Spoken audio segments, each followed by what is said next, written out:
What's going on, everybody? Welcome back to the Hardworking Happy Hour. I'm Sean. And I'm Catherine, and as always, we'll be breaking down all things trades, entrepreneurship, and turning your creativity into a passion career. Good morning, afternoon, evening, and everything, Sean. Hey, what's going on? That was so enthusiastic. I realized I shouldn't say morning because people, who might be can listening listen to whenever. this. Yeah. Just happens to be morning right at this moment for us. But Just right at this moment, but it could be any time for you out there listening to this. It could be the middle of the night. Don't sleep. You're just wasting time if you're sleeping. Exactly. You should be listening to podcasts. If you sleep 8 hours every day for your whole life, you'll waste a third of your life. Man up, and you should be grinding during those hours or whatever. Do you remember back in the 90s when everyone was real into like subliminal messaging and people would listen to stuff as they slept, like books or something? Work? Like, you know what? I don't know. Didn't seem like people stuck with it, so I guess not. But I remember that being like a real thing. Like having like cassettes that you'd like listen to. Like while hypnosis cassettes, yeah. Or they would say like in TV shows, they were trying to like hypnotize you with like some sort of subliminal messaging. That was such a big talking point. Like, yeah, remember that? Yeah, it was like the government's trying to like program you through like music videos and stuff.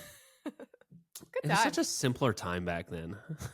Now it's like these complicated algorithms that are crafting your reality for you through social media. Before it was just like they were just sneaking messages into music videos and everyone was getting the same subliminal messaging. Yeah. Now it's tailored to every individual.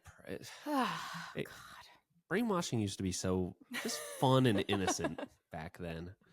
What happened? Now it's so nefarious. Oh, well, what are you going to do? So what's happening?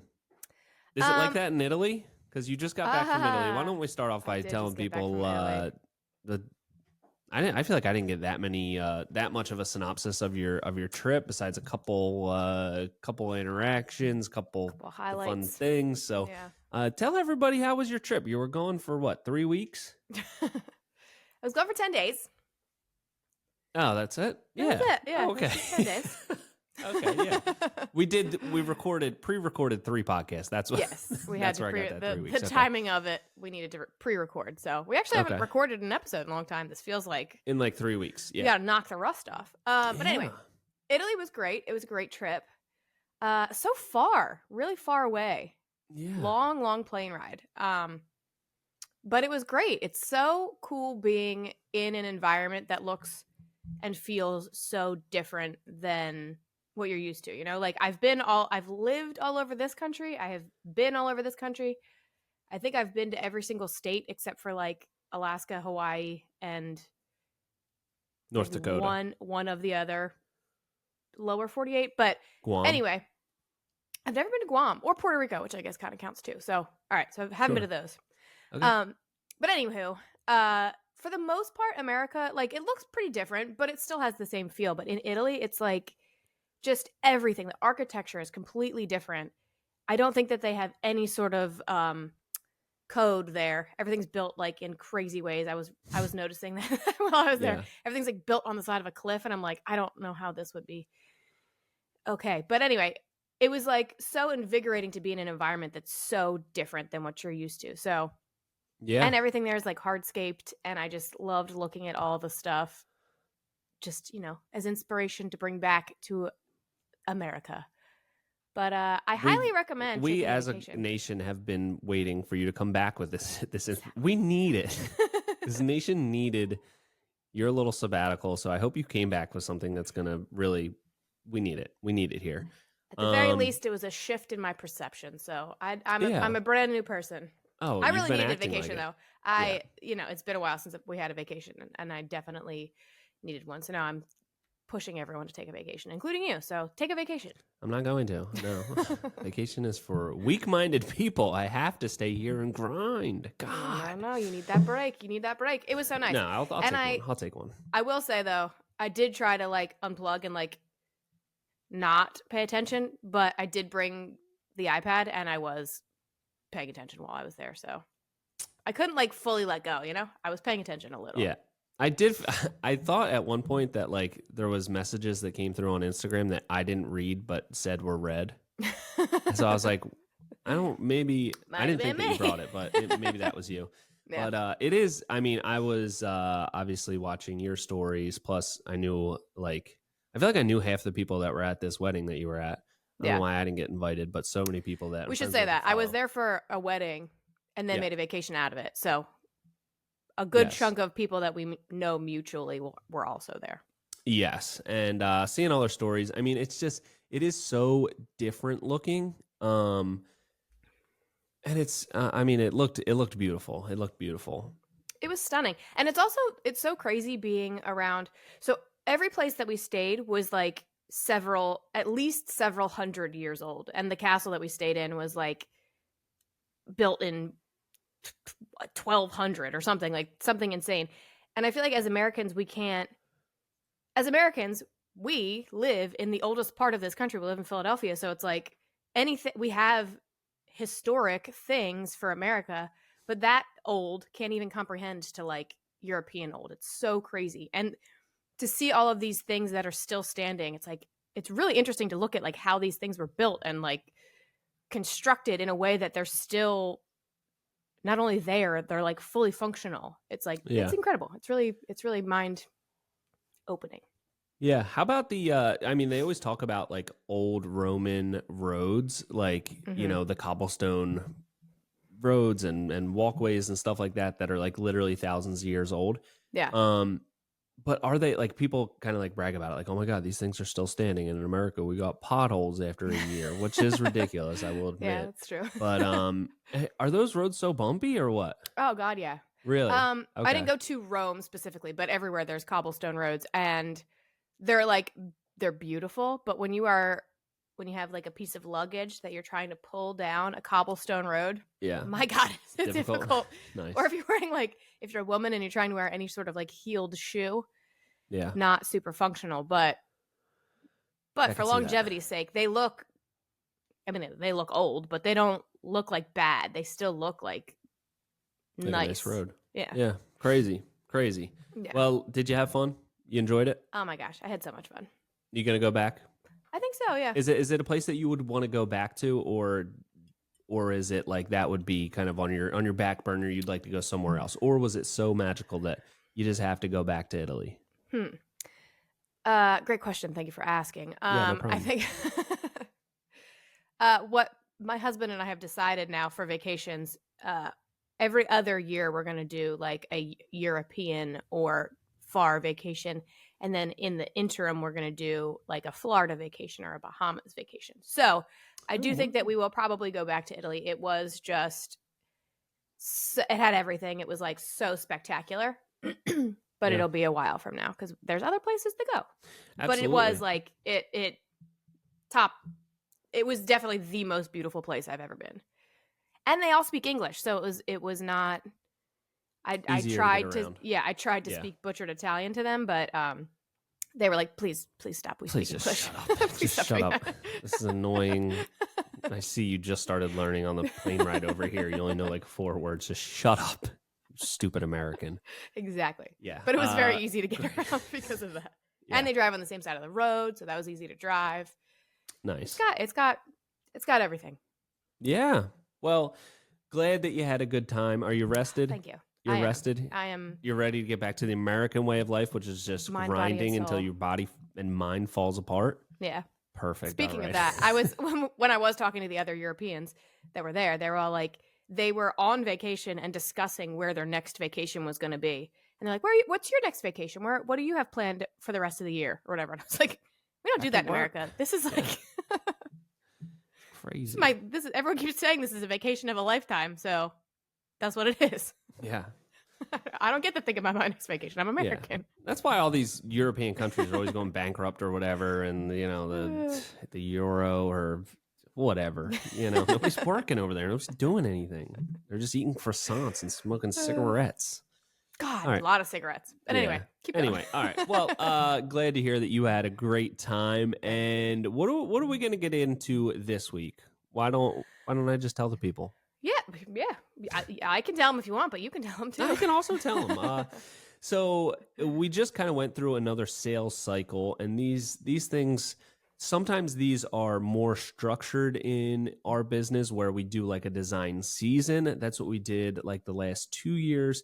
This year was a little bit different. We didn't really have like a design season, but it just kind of so happened that everything kind of came together at the same time with a bunch of inquiries coming in, a bunch of designs, and selling a bunch of jobs within a short period. So it felt like that design season. Now we're booked out essentially like just about almost a year, pretty much straight through next summer at this point. So we sold a lot of jobs, kind of some were different scopes, different sizes, a little bit. And I feel like I gained some insight into just where the market's at right now, what's on clients' minds, what are some things that I learned on dealing with different clients and selling these projects and all that kind of stuff. So I thought that it would be a good kind of thing to get into. What I learned from this sales cycle, we've got what, like six or seven jobs lined up that we just sold. So I think that would be cool. We can kind of pull some of that stuff out of it, and hopefully you could take a little nugget of wisdom there. Yeah, if you're not learning, you're dying. So hopefully you learned something from this, because it did feel like a nice condensed little what do I call that? Like a little, what's the word I'm looking for? Like, no, I mean like like a case study, like a nice little case study, because you did it all condensed in a condensed way that wasn't necessarily supposed to be in a condensed way like we used to do.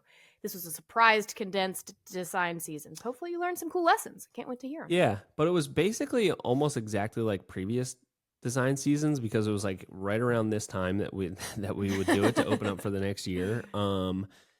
So yeah, definitely learned a lot from that. Hopefully other people can, just kind of, I don't know, maybe gain some of the same insights that I learned, and we'll just kind of dissect it and see where it goes. But do we have any construction news as well?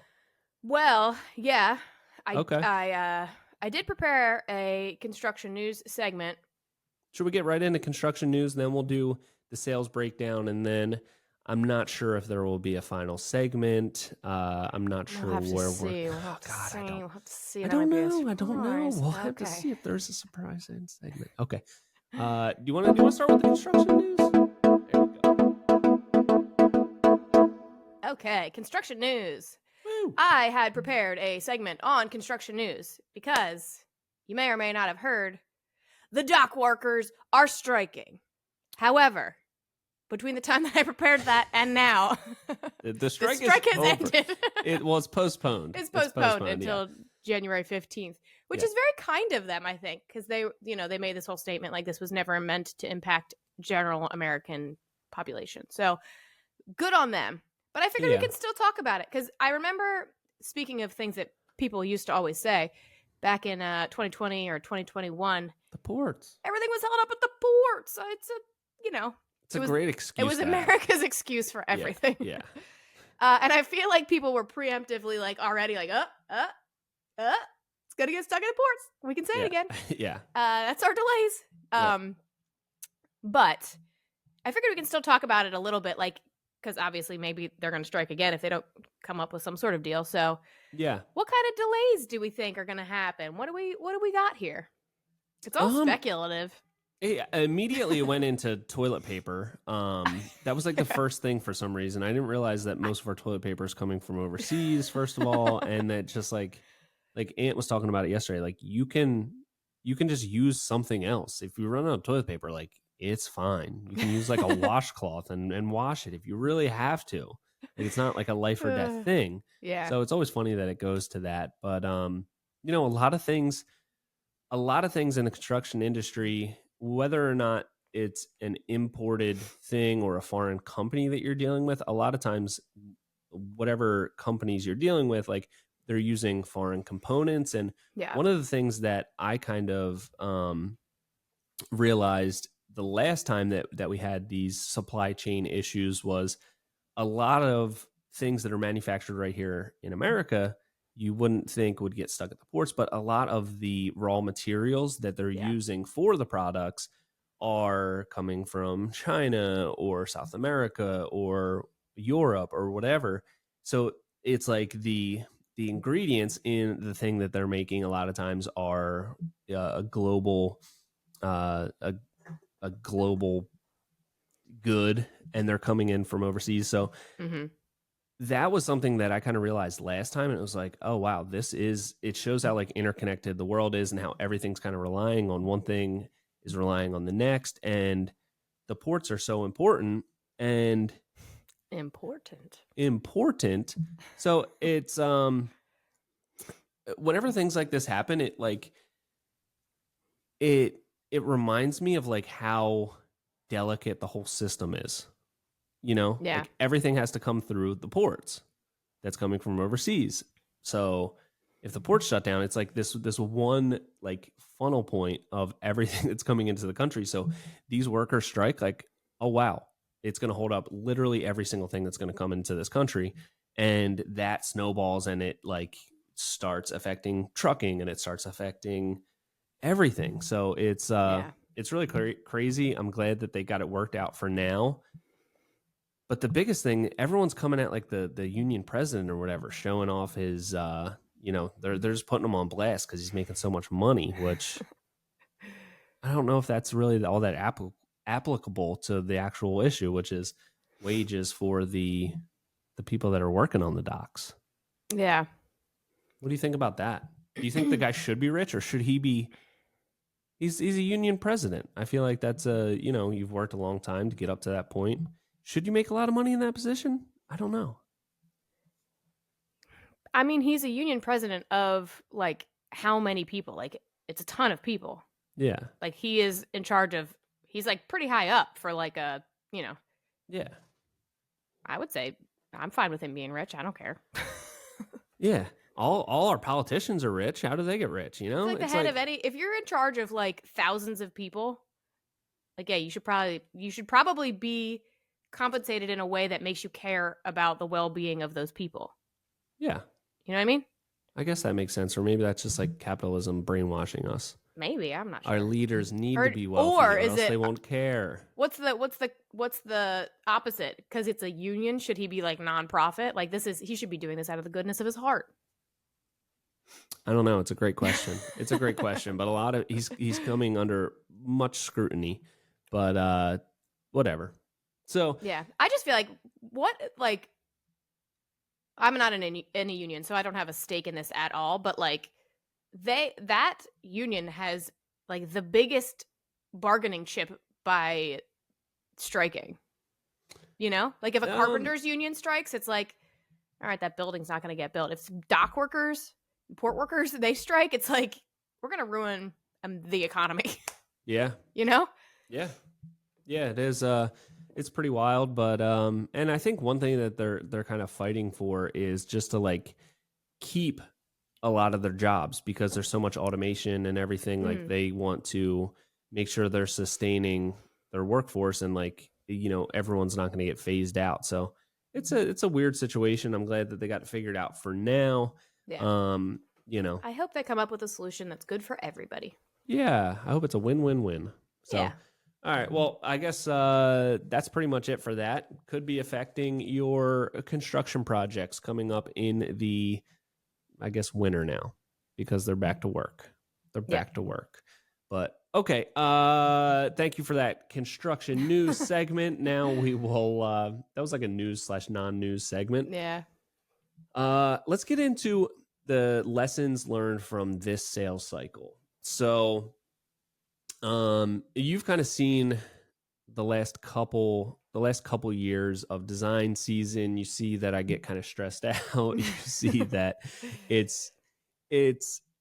I like doing it this way. Like we said, this time it just kind of happened to go this way, where a lot of them kind of came in at the same time.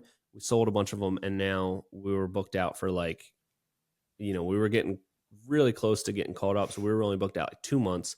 And then boom, now we're booked out a year again. So it's really stressful to have all this stuff happening at the same time, but there's a couple reasons I really like it. number Mhm. one, you know, handling designs and consultations and the whole sales process, getting up to the point of the proposal is ready and it's ready to be signed. There's a lot of things that go into that. And for me, just knowing how my brain works, it's really helpful to just get into that mode where, I'm doing a lot of designs, I'm back and forth with the clients, I'm making changes. Like I kind of know, okay, every single day, like I'm going to have designs to work on, I'm going to have changes to make, I got to get back on these emails, and it Mhm. just keeps me in that mindset where I know I need to sell some stuff. And for me that's really helpful when it's just like kind of sparsed in throughout the year, and it's more like not as condensed, so there's not as much, but you still have all of these things happening. For me that's harder to deal with, and it just feels like it makes me a little bit more distracted Mhm. when I'm in that sales cycle moment and we're doing a ton of designs. I can shift into that mode, and you kind of know, okay, he's going to be busy with this, so like it's kind of feels like more of a temporary thing where I'm going to be sidetracked with this stuff. I need to sell a bunch of jobs, get all this stuff going, and now we've sold them, and it feels like, okay, now I can kind of just get back to work, and it feels like such a weight off my shoulders as far as workload, and I really like doing it like that. It's crazy when I'm going through all these designs because it's a lot of back and forth with clients. They're spending a lot of money, so they have high expectations. There's a certain level of um, kind of hands-on that you need to be so that Mhm. they feel comfortable to get to the point of signing the contract. Like, okay, this is the person I want to spend a couple $100,000 with. So you really need to be on it in those moments, and it's a lot of work condensed into a short period of time. But I'm glad that we do it like that, and it happened to work out this way because now it's kind of done, and we can just get to work. We can kind of shut off the design consultations for now until we get more caught up. And now it's just, okay, we got these jobs in front of us. How can we tackle them? How can we do them in the best way possible? How can we go above and beyond and deliver more than what we laid out the expectations for? Yeah. Right? Yeah. All I right. love So, that. oh, thank you. Thank you so much. I as well love that. So, here are some things that I learned from just observations on the economy, on kind of where the client's mindsets are at. Mhm. So, pretty much everybody that I dealt with this sales season wanted to do a phased design. Everybody came into it saying, okay, we really want this. Here's the kind of the grand plan, but that's not going to be till 2 years, 3 years from now. So we're not even going to really worry about that, but I'd like to see something in the design, just how everything would eventually tie together. We don't really have it in the budget to do it now. So we had that from at least a couple clients. I was maybe doing like 10 designs. I'd say at least half of them wanted to do a phased design. And they were really conscious of, we know that we don't want to spend all of this. So let's put that on the back burner, include it so we can see how everything ties together. But we don't want to, we know we're going to do this phased. And we deal with that a little bit sometimes, but it was definitely a lot more pronounced this year. Mhm.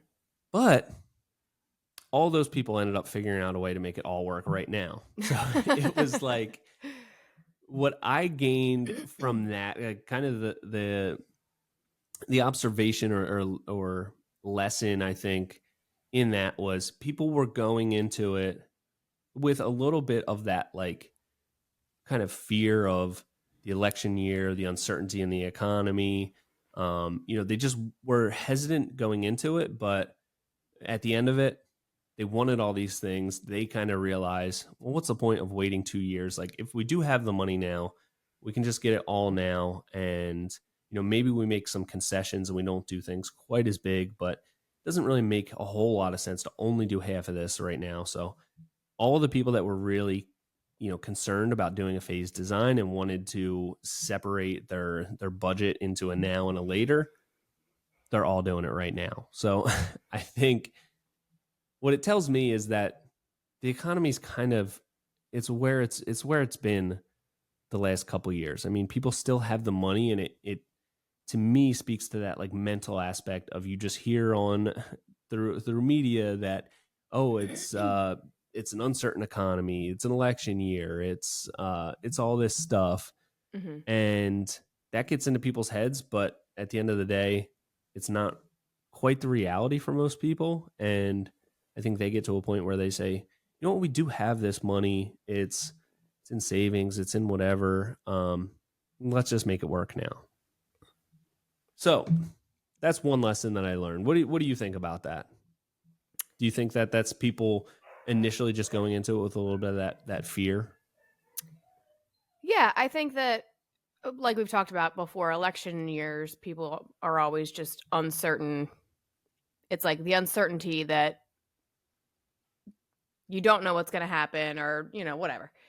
It's uncertain. And then people think, like, I have this money, but Yeah. what if tomorrow I don't? So that's a hard thing to combat with when you are a luxury product. We are, It's not a no need. no one needs a brand Yeah. new backyard. It's a want. So Yeah. stuff like our projects are the first to go, because we don't even have the benefit of being like a repair company that would always have Yeah. something to work on, because Yeah. people are like, oh, my deck is falling off of my house, like I don't want to, but I have to get it fixed. We don't even have those kinds of jobs. So a Yeah. job like ours is the first thing to get cut when people are uncertain. And but I think we've I Yeah. don't think it's really impacted us that much. It hasn't, and I just realized why people are so uncertain in an election year. It's because both sides are just saying, "Oh my god, if this other person gets in, we are completely screwed." And it seems more and more like that. So no wonder why people are uncertain. Like all you see on ads, radio, TV, everything. Oh my god, if this other person gets in, we are screwed. So no wonder why people are uncertain. It all just kind of came together for me right there. Yeah. So anyway, that's neither here nor there. I'm not going to comment on any of that, but that's one thing that I learned. Next insight that I gained from this sales cycle is people, this kind of plays into the same thing. People are taking a lot longer to decide, Mm-hmm. but then they want it right away. Of course. So that's kind of typical a little bit, but for me, what I saw in that, and what I'm the insight that I kind of pulled from that was people are still going into it with a little bit of fear of, should I really be making this investment right now? Is this smart to do? It's an election year. If this person gets in, we're totally screwed, that kind of thing. But then once they get over that, like it feels more like a mental hurdle, then they're just purely excited and they're like, let's go. I can't wait. Like, Yeah. this is going to be awesome. So people are taking longer, but then once and you can almost see, it's not always after the contract's signed. It's like at some point in the process, it's like, okay, now they're, they kind of have a little bit of a better idea of what the final cost is going to be, and they kind of make peace with that, and then they're like, okay, now is the point that I'm just really excited about it. So a lot of people are hesitant in the beginning, and then at a certain point, whether it's after the contract signed or it's like halfway through the design revisions, and they're starting to see, okay, this is going to fit in my budget, then people just get excited. So I think they're leading with that fear a little bit. It's seeping into all of us, and we need to be resistant to that.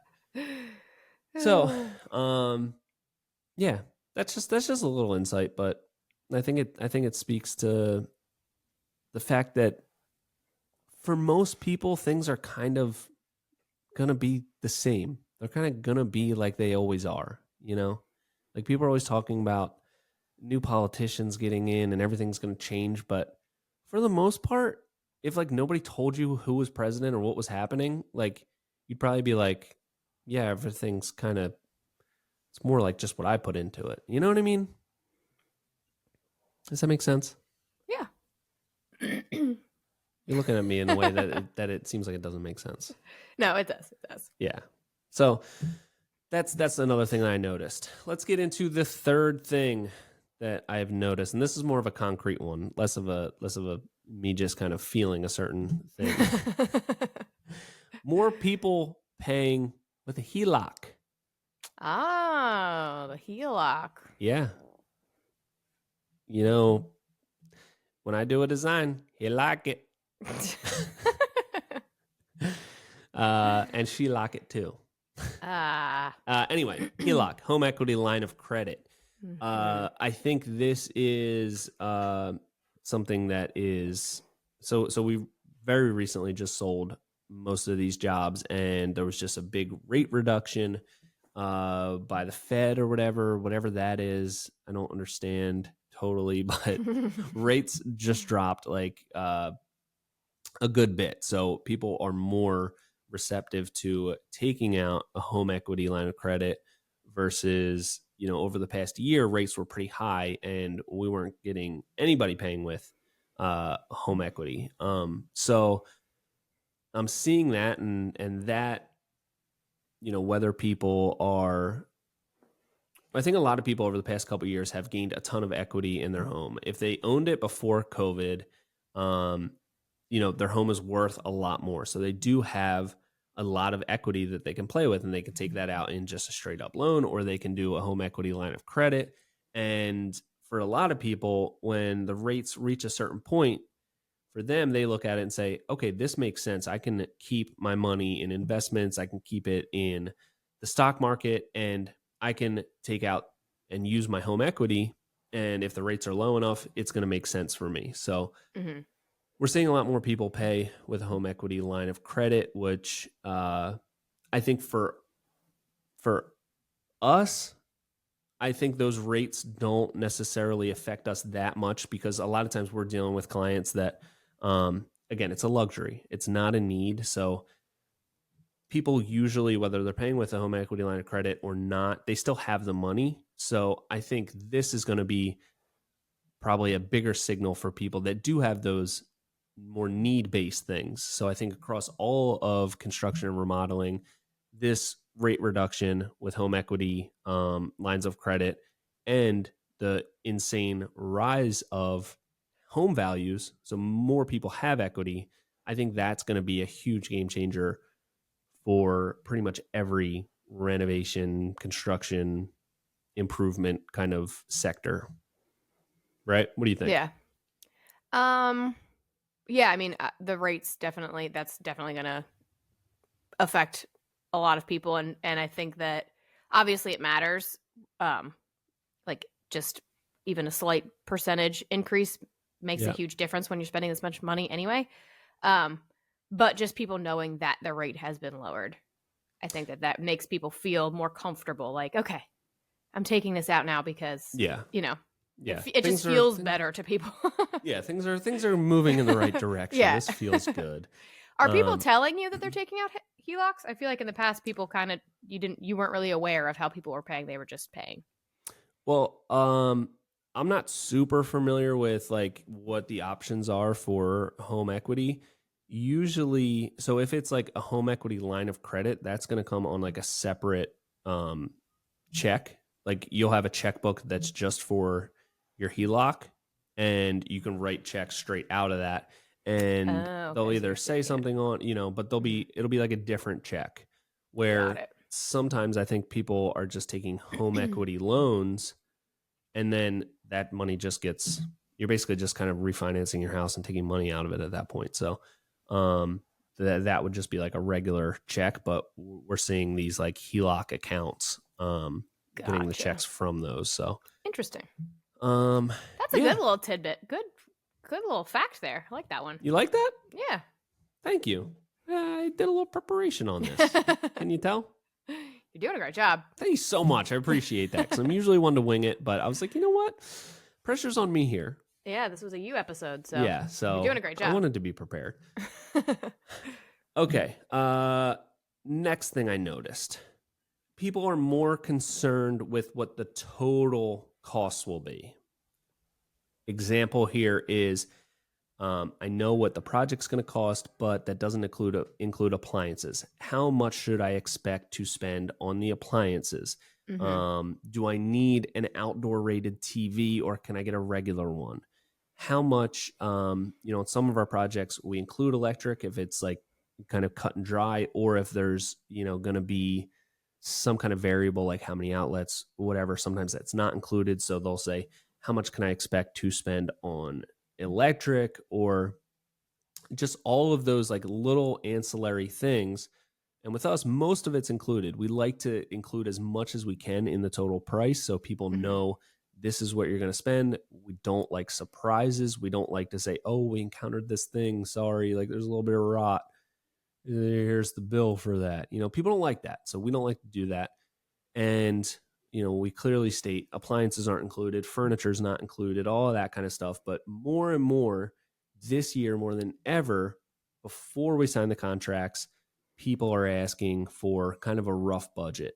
Hey, Mm-hmm. in the past, what people typically pick, what can I expect to pay for the grill and the access door and the mini fridge, and what size exactly is this furniture that's in the rendering, because I want to start looking at what those costs are going to be. And we've never really had that before. I'm sure some people were doing research on their own and saying, okay, I'm going to need a grill. Let me just get an idea of what this is.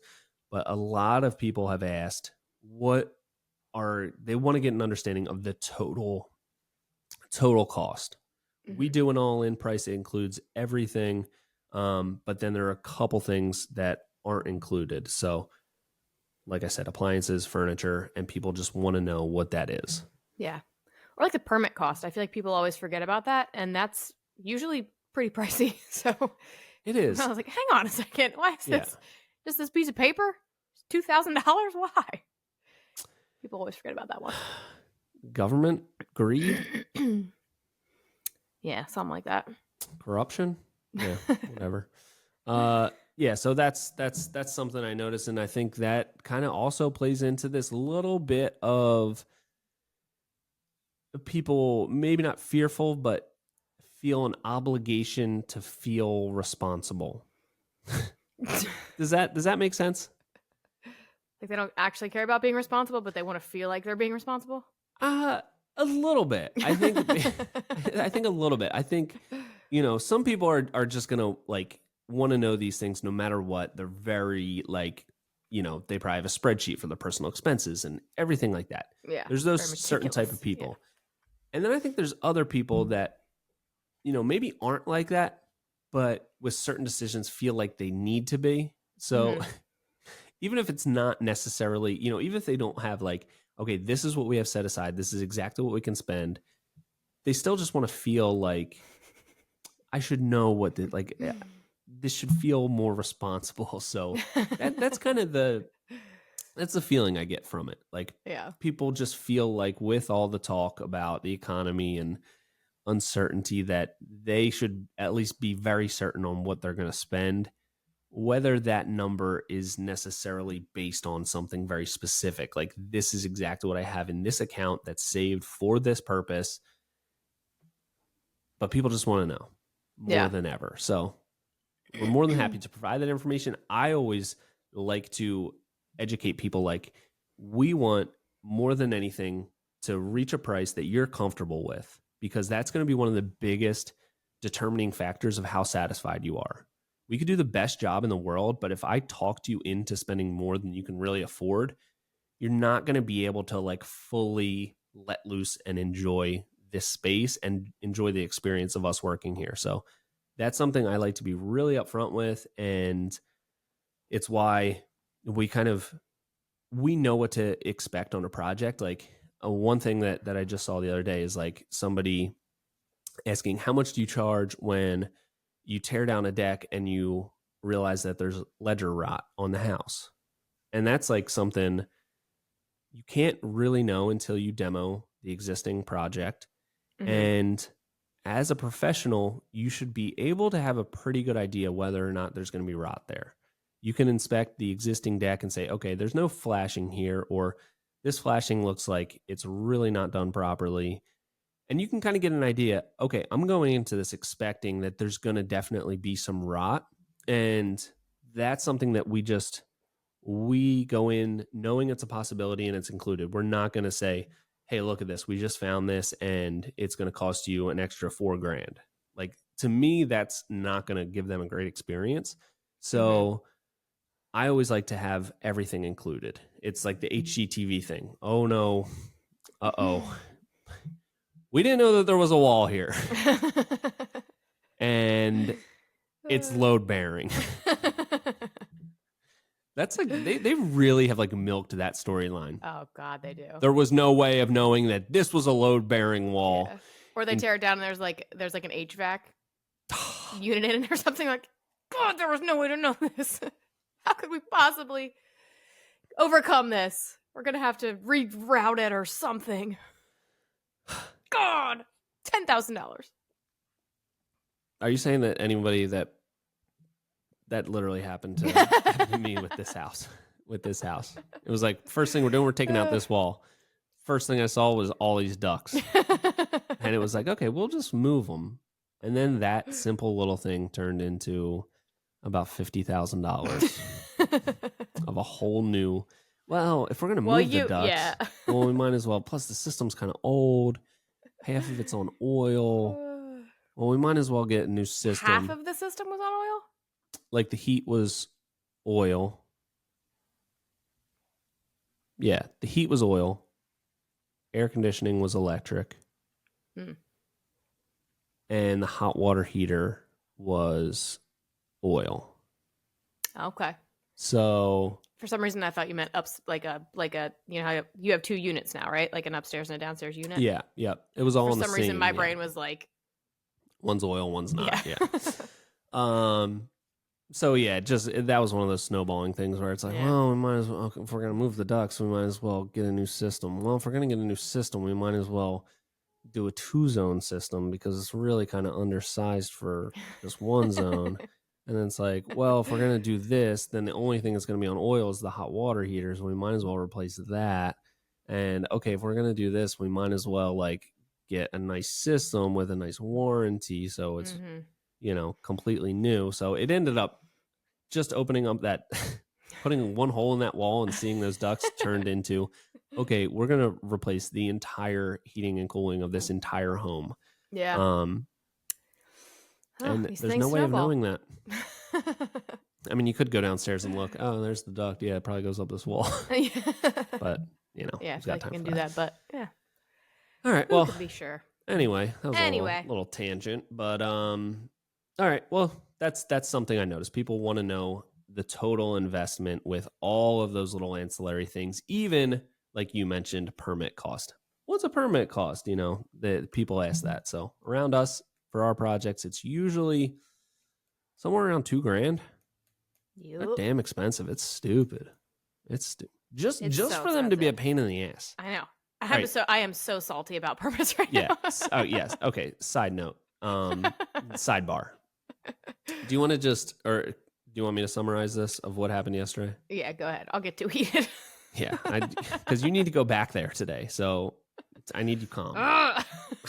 So we just finished a project in this town, and they like everyone that I dealt with was nice. Like they were fine. Like everyone was like, it wasn't like the prototypical inspector that comes out and is like, just being an asshole just to give you a hard time. Like that was not the experience, but they were like so nitpicky on every little thing. It was like, and the one inspector, this guy was a builder. I know him. He works in another town as well. Mm-hmm. And we changed out a piece of hardware from our post to beam connection with a much more robust connection. And he knew that. Like he knows that this is a way better connection option than what's on the plans. It's a simple little thing. I mean, we went well above and beyond with buying this way more expensive connector because it makes me feel better. And he's like, oh yeah, no problem, but just, have your architect or engineer write a note for this. I'm like, really? He's got to write a note and stamp it and like send that in just for this small change. Okay, whatever. And then literally like, oh, there was, electrical inspection. There wasn't, this staple is like 10 inches away from the outlet and it's supposed to be within 8 inches of the outlet. So that's got to be changed. And it was like the most littlest nitpicky things ever. And we just had to submit like a billion things. It was insane. So yesterday you went in, we're doing another job in that town. So you went in with the survey, submitting everything. And first off, they say, you actually need to go to zoning. And it's, you went to the construction window. The zoning window is literally right next to it. There's not even they're connected. Yeah. It's just like, here's this window, here's this window. There's nothing in between. Not even like one of those things that's in a bathroom, like one of those little half walls. Nothing. You move over. The lady also moves over like 2 feet. And it's like, oh, thanks. And just grabs the paperwork and then that's it. So that was ridiculous. But then you sit there with the zoning guy. And he's like, well, this looks like, you've got it marked down 33 feet here, off the property line. It looks more like 34, so we'll change that. We'll change that. He hands it back to me, so then I have to write it. Well, legally, and then he can't touch it. This is all happening. That's stupid. I'm not like trying to pass a test. Like if I need, like, what if I was a homeowner and I needed some collaboration? Like, hey, can you help me do this? Ridiculous that they can't help you. Anyway, continue. Sorry. So, he's reviewing everything with you on the survey. Yeah. Looking at everything, making you change stuff in great detail. I made so many changes. It was ridiculous. This is you probably walk out of that office around, we'll say it's about 10:29 a.m. I get an email at 10:31 saying, denied. It's incomplete because of the survey wasn't exactly to scale. It was so close, like insanely close. And like, it was just ridiculous. But the guy literally stood there with you for like 15 minutes. And then as soon as the door closes behind you, he's like, denied, just so you have to come back. I went there another time to submit an update. And I was like, okay, here's the update that you guys needed. Can I schedule the inspection? She's like, well, you got to email me. I'm like, well, I'm here. So I was like, well, what's your email? And then she told me, and then I just did it right there. I was like, this seems silly, but whatever. It's so insane. So that was your thing. Yeah. So you got to go back there today. So mad yesterday. And I can't wait to do it all over again today. Yeah. They just have to make themselves feel like they're working for all the money that they're taking, I guess. I don't get why they have to make it feel like it's like some sort of test that I have to pass. Like, just see if you're worthy. See if you're the chosen one that gets a permit. I'm not trying to like become a zoning officer. I'm trying to build a deck. Which I didn't need any help. My numbers were like not that far off. It was like a foot. They were, and then close. He like made me redo I had to extend a line like just a hair because he didn't like the way I drew it or whatever. And I was like, I'm not trying to pass a test here, bro. Like, can't we work collaboratively on this? If you're trying to, it all feels so ridiculous. And other towns are like, I have handed in like surveys that are not to scale at all, like not even close to being at scale. And they're like, yeah, no problem. Like you drew it to scale. So that's fine. Yeah. Plus, I mean, and this, it's like, I can see if it's really close to the setback. Like this is really encroaching really close. We're like within the existing footprint. Like we're not close. It's not like, oh, this is like this isn't a gray area. I'm not sure if this is just because it's not exactly to scale. It was so close. I don't know. It's ridiculous, but they look for things to give you a hard time about rather than looking for ways to help you. And it's even more rude because obviously they're sexist and they don't think that you're a contractor. They think you're the homeowner and they still won't help you. Yeah, I know. That's why I'm always like, whenever I go, a little girl that doesn't know anything. Yeah. Please help me. And they don't. They just give you nothing but a hard time. Like at least if they're going to be sexist and say, you're obviously the homeowner. You're not. Yeah. Like let it work to my advantage. Yeah, exactly. At least help me. Remember that one guy said, oh, they letting you work today? That was like sort of when you first started. Remember that? Yeah. And you were No, like, he didn't say. He said something like, "Oh God, I forget how it was worded, but it was the most sexist thing that had ever been said to me, and it made me laugh so hard." it was in some way implying that you were the homeowner, but you were yeah, like I was raking playing on a construction site or something. Yeah, I can't remember. I can't remember what exactly it was, but it was funny because it was like winter. You were like raking out gravel Yeah. for a patio base, and and you're like in work clothes, like in boots, and like you look like you're working. Yeah. And for some reason, he just assumed you must be the homeowner, which was just like, I get how you get there, and Yeah. maybe you're not intentionally being sexist, but like, also, I don't like if you were just standing there and looked in like somewhat regular clothes, like, oh, maybe this is the homeowner. Not a lot of women in this industry. Okay, I'm old school. I'm an old school inspector, but this guy was like, it was like, what? Like, why? And he like came over to me to say it too. Like he wasn't like, it's not like we were in a conversation and then he like happened to say it. He like walked over to me to say it. And I was like, yeah, they're just letting me play here. Let me get back to I'm playing in this gravel. Let me get back to it. Yeah, See you later, dude. Yeah. All right. And anyway. I also want to say, if anyone is watching this on YouTube, the video, my camera is slowly tilting, and I'm going to get that fixed. I was wondering that because you do have a very vertical line behind you, and it is just starting to slowly be very noticeably crooked. Yes, and it's kind of freaking me out. But I'm gonna have to get a new mount, I guess, for my camera. All right. So anyway, moving on.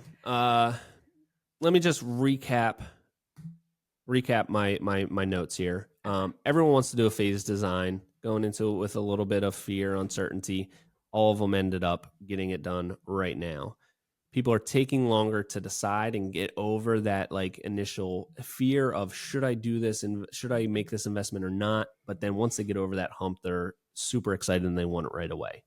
More people paying with a HELOC, home equity line of credit, because those rates are coming down. And I think that is something that every bit of the industry is going to see an uptick in work from, not just the luxury items, kind of your more essentials, roof, repair kind of maintenance stuff. I think that'll also see an uptick, and people are more concerned about what the overall cost is going to be, and they want to know that going into it, which is always great.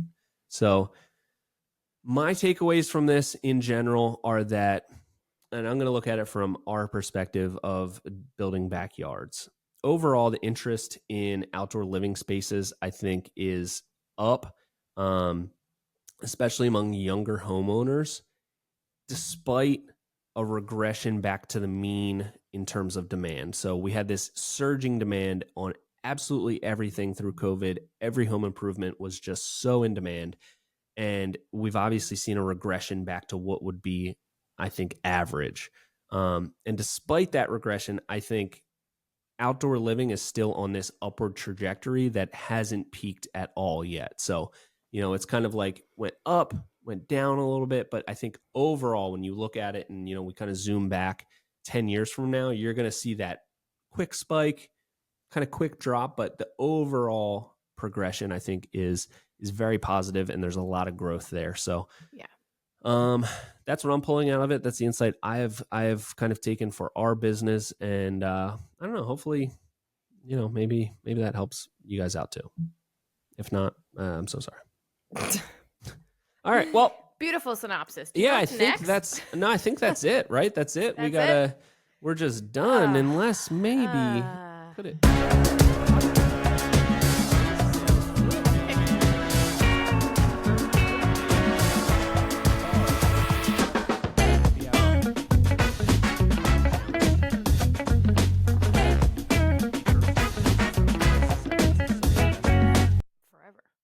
Till one of us dies, I guess. And do you remember what happened last week? No, I don't. The last episode, it wasn't we last didn't week. have one. It was and the last time we episode played did not have one. The last one that we had. I think you beat me Trivia. 3-0. No, it was a tie, Sean. Oh, it was. Oh, the week before that, I beat you. See, I'm coming from a place of fear. It's all making sense. It's all coming full circle. But you're still up. Is that right? That is correct. Yeah, it's 4-2. Oh God. Okay. I think my questions are just too easy. for you. I gave you some pretty easy questions this week. So. Okay. Good. All right. So you go first. So, or no, wait, I go first. So I get to answer Okay. the last question. Okay. No, you ask me first. I get to pick because I'm the loser. So go ahead. Okay. All right.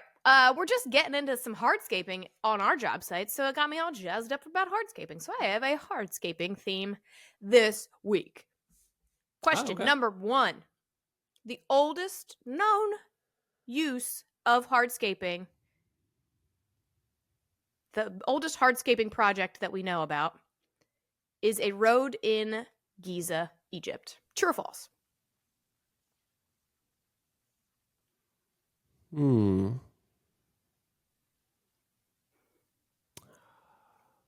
You think I'm trying to trick you, don't you?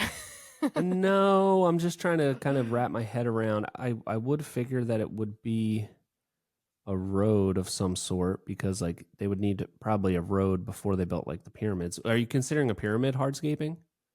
Yeah. Okay. I'll say yeah, true. It is true. They needed a road to the oldest road or use of hardscaping is the road from the quarries to the pyramids. Oh wow. I was like exactly right in that line of thinking. Okay, awesome. Good Hey, job. I'm back, baby. I'm back. I've been training while you were gone. Everyone at work's been doing flashcards with construction trivia. It's crazy. All right, go ahead. Been wearing like a sweatband while I train. All right. Okay. Okay, so you've heard the term when referring to nails, like, you know, you've got a 4-penny nail, that kind of thing. You know, you've heard that term. Yes. Sure, yes. So the term penny in that instance is referring to the nail size, is saying that the nail size is the rough thickness equivalent of that many pennies. True or false? Did it make sense? I was having a hard way of formatting the question to make sense. The term penny. Yeah, like if it's a 4-penny nail, it's the thickness of 4 pennies. Roughly, yeah. Roughly. Yes. I feel like that is what I have heard, that is the truth, but 4 pennies feels like it would be like a pretty thick nail. Now that I'm thinking about it. No, I think it's true. False. Oh. So I'm glad I because I was thinking that initially too. I feel like that's what Anthony told me. I was kind of curious how it came to that. But like the most common one, like you'll have a 10-penny nail, an 8-penny nail, and the higher it goes, the littler thinner. it gets. Yeah. Like and an 8 pennies is like probably that's pretty thick. That's huge. Yeah. That's a big nail. That's why I went with 4. 4 was like low enough where like you've heard a 4-penny nail and you're like 4 pennies, maybe. So I'm glad it did work. Tricked me. I did trick you a little bit. 1-0. What is it? What is it? What is it? Why is it pennies? So I don't know. It said it was probably at some time referring to some sort of coin thing, but it is not. It's not in relation to size, or it was just kind of like a slang that, but no direct connection necessarily. Interesting. Yeah. I thought of it and I was like, I actually don't know the answer to this, so let me look it up. It's a great one. Good question. Thank you. Okay. Number 2, Brightview. Heard of them? Yeah, of course. They are the largest landscape hardscape company in the United States. Their annual revenue for 2023 was A, $1.8 billion. Okay. B, $2.8 billion. C, $900 million. Or D, $750 million.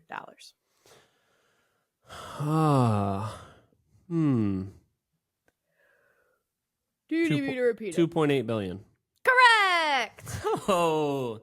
They're rich as hell. It's crazy, yeah. And I felt like I had a little bit of insight in that because I used to do landscaping, obviously. You know that. And I used to get Lawn and Landscape magazine, and every year they do like a top 50 or something companies. And I An interesting article. remember this was before Brightview existed because they used to be Brickman. And they've bought like 6, I don't know, they just buy everything. They buy everything, yeah. Yeah. So, but I remember, I wasn't sure on those numbers, but I felt like it was over $1 billion, and I felt like 2.8. Yeah, probably. So that was my line of thinking on that, but that's amazing. Wow. Yeah. A lot of money in it. It's a lot of scaping. My goodness. Okay, go ahead. Okay. Congratulations, you got that right. Yeah. When was the Phillips head screw tip invented? Phillips head. Okay. 1806, 1895, 1915, or 1939? You want me to repeat?